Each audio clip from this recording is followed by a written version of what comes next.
school countdown has begun for the majority of Bay Area students. There's a little over a week left before the school bell rings. That's right, the lazy days of summer will soon be gone, and now it's time to get back into your routine.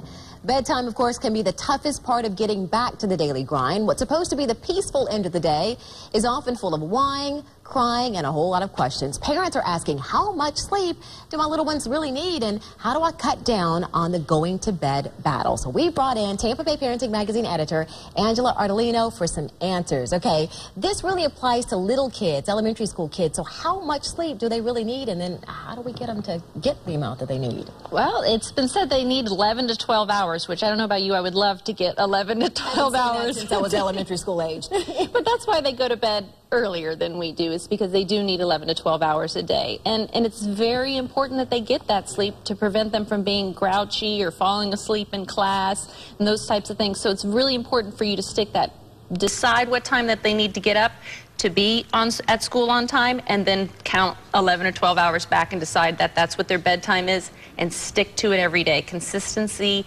is the key. And that's what you say, routine is what's going to work for parents and for kids. That's right, and let them understand. One of my favorite things that I did when kids get a little bit older, still in elementary school, is to let them go to maybe a Target and pick out their own alarm clock.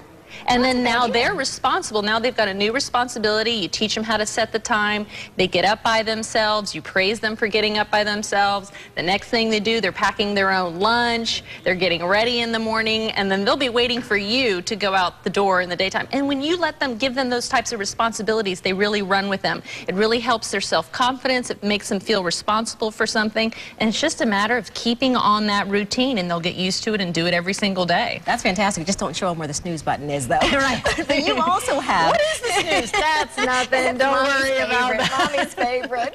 Well, I'm dying to hear your advice on how to stop the whining and the begging. My 4-year-old, every night, I just need one more cookie, one more sip of water. How do you stop that? Well, you decide what the bedtime is. And it's also a great way to teach them time, and start reminding them 30 minutes out, 15 minutes out. Okay, in 30 minutes is bedtime. Have you picked out a book? Have you brushed your teeth?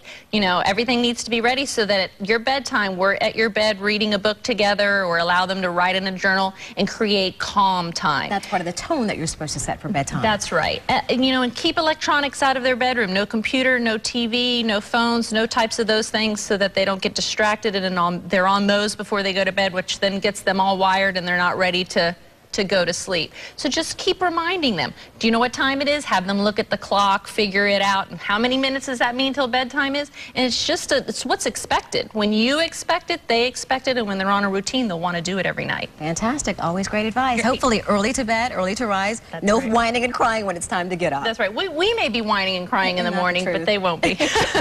Always good advice, Angela. And Angela's going to be back with us next week. We're going to talk about fuel for thought. That's right. And if you missed any of these points, or you want to share them with another parent, go to our website, abcactionnews.com. You can also find help with a variety of parenting issues on the Tampa Bay Parenting website, tbparenting.com.